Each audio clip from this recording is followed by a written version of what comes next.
पहले और इस चुनाव में कितना अंतर मानते हैं? हाँ पहले आप पहला चुनाव लड़ने आए, इसके बाद अब आए चुनाव लड़ने। हाँ, ठीक बात। ये हमारा पत्रकार साथी सही सवाल पूछ रहा है भैया बीजेपी वाले कि पहले चुनाव में और इस चुनाव में क्या देख रहा हूँ। वो चुनाव नेताजी हम लोगों को लेकर के आए थे और इस क्षेत्र के लिए मैं नया था।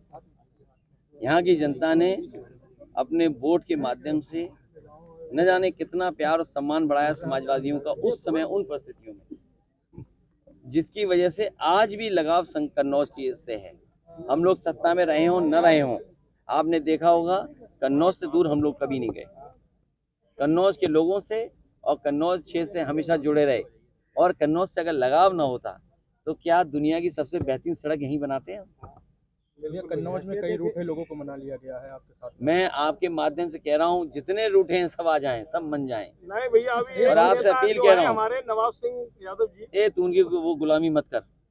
लोग भैया बीजेपी के लोग प्रेस कॉन्फ्रेंस भाई मैं तो ये कह रहा हूँ ना, मैंने क्या कहा भाई पत्रकार साथी, जो साथी नाराज हैं सब आ जाएं, हम सबका सहयोग मांग रहे हैं। बताइए अब क्या तुम्हें और कोई नई बात बताएं? नहीं भैया बीजेपी के लोग प्रेस कॉन्फ्रेंस क्यों नहीं करते? इसलिए नहीं करते कि उनकी हर बात झूठी है, वादे झूठे हैं, इसलिए वो प्रेस नहीं करते। अभी प्रेस नहीं की किसी ने। भैया पाकिस्तान का जिक्र हो गया चुनाव में भारत पाकिस्तान। अरे कोई यार, कैसी उलझी बातें कर रहे हो।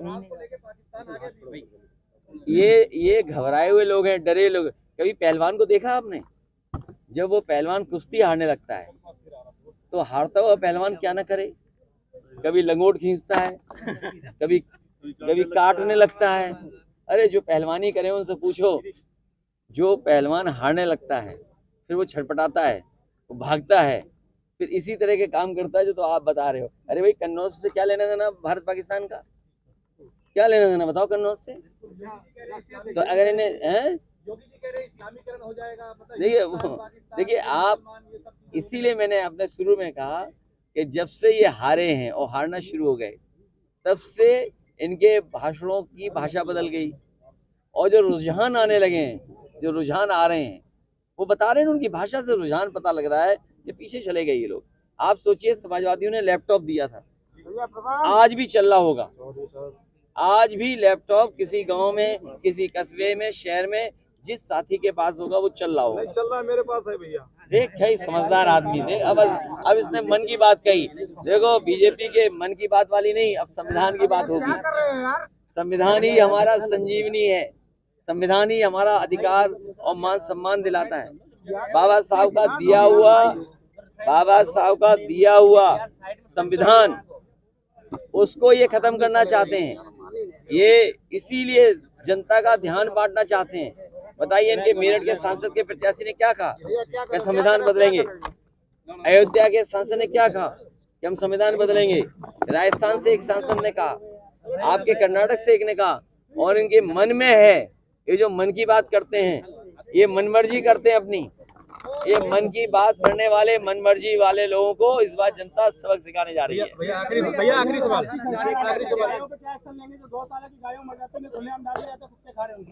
उस पे आप जो सुझाव दोगे मानूंगा।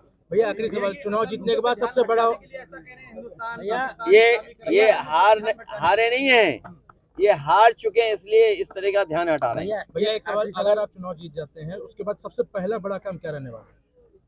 सबसे बड़ा काम ये होगा कि यहाँ के विकास को, रुके हुए विकास को शुरू करें और जनता के सुख दुख में शामिल रहें। मेडिकल कॉलेज में भैया काफी समस्याएं हैं अभी भी। अब मत बोलो, सरकार हटाओ तुम भी।